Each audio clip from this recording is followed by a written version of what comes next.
ঠোঁট কাটা বা ডিবিকিং মুরগি খামার ব্যবস্থাপনার একটি গুরুত্বপূর্ণ অংশ। এতে বিভিন্ন বদ অভ্যাস দূর হয়, পাশাপাশি খাদ্যের অপচয় দূর হয় এবং মুরগি ঠিকমতো ডিম পাড়ার দিকে মনোযোগ হয়। আমাদের দেশে খামারিরা 30 থেকে 40% ফার্মেই ঠিকমতো ঠোঁট কাটে না, ঠিক সময়ে ঠোঁট কাটে না এবং কাটার পর ব্যবস্থাপনা ঠিক থাকে না। মুরগির অভ্যাস হলো দলের মধ্যে নিজের প্রাধান্য বিস্তার করা। এ কারণে তারা পরস্পর যুদ্ধ করে। যুদ্ধে প্রাধান্য স্থির হয়, তখন অন্যরা তার অধীনস্থতা মেনে নেয়। দলের মধ্যে যারা দুর্বল তাদের সবল মুরগি ঠোকরায়।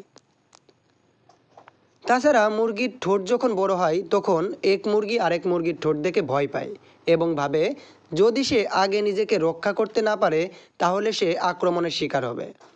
তাই সে আগে ঠোকর দেওয়ার চেষ্টা করে। তারপর সৃষ্টি হয় ক্যানাবলিজমের, অর্থাৎ ঠোকরাঠুকরির। এ সমস্ত ঠোকরাঠুকরির সময় আহত মুরগিদের দেহ হতে রক্তক্ষরণ হয়। কোনো মুরগির দেহে রক্ত দেখা দিলে দলের অন্যরা মুরগির রক্তের নেশা পেয়ে বসে। তারা আহত মুরগিকে আরও ঠোকরাতে থাকে এবং অনেক সময় ছিঁড়ে ফেলে দেয়। এ অবস্থাকে মুরগির রায়ট বলে। কোনো কোনো সময় 1000 লেয়ারে দিনে 1 থেকে 2টা মুরগি মেরে ফেলতে পারে এবং হাজারে দিনে 30 থেকে 90টা ডিম খেয়ে ফেলতে পারে। মানে ফার্মকে লস প্রজেক্ট করে ফেলতে পারে। তাই ঠোঁট কাটা খুবই গুরুত্বপূর্ণ বিষয়।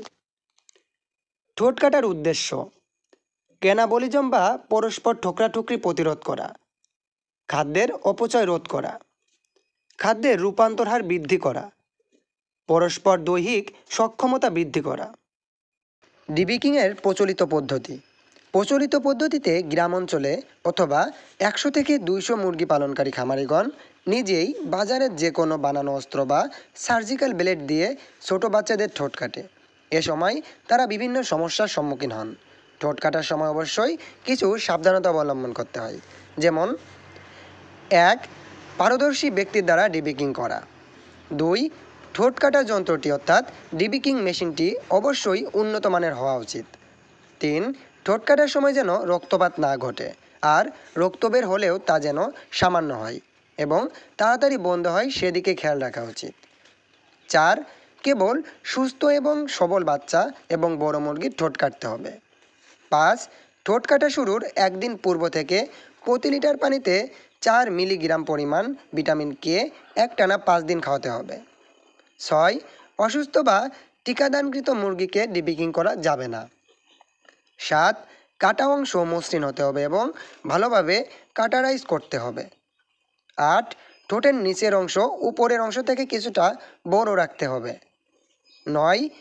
ত্রুটিপূর্ণ ডিবিকিংয়ের কারণে ঝাঁকের উৎপাদন স্থায়ীভাবে ব্যাহত হতে পারে। সুতরাং ঠোঁট কাটার বিষয়ে অবশ্যই সাবধানতা অবলম্বন করা উচিত।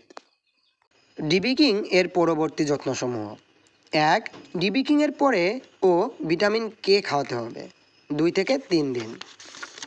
2. ডিবিকিংয়ের পর মাল্টিভিটামিন মিশ্রিত খাবার পানি সরবরাহ করতে হবে এবং আরামদায়ক বাসস্থানের বিশ্রামের ব্যবস্থা করতে হবে। 3. ডিবিকিংয়ের পর তাদেরকে প্রচুর পানি ব্যবহার করতে দিতে হবে। 4. খাবার পাত্রে সবসময় খাবার রাখতে হবে। 5. পোলট্রিকে এক জায়গা থেকে আরেক জায়গায় স্থানান্তর করা যাবে না।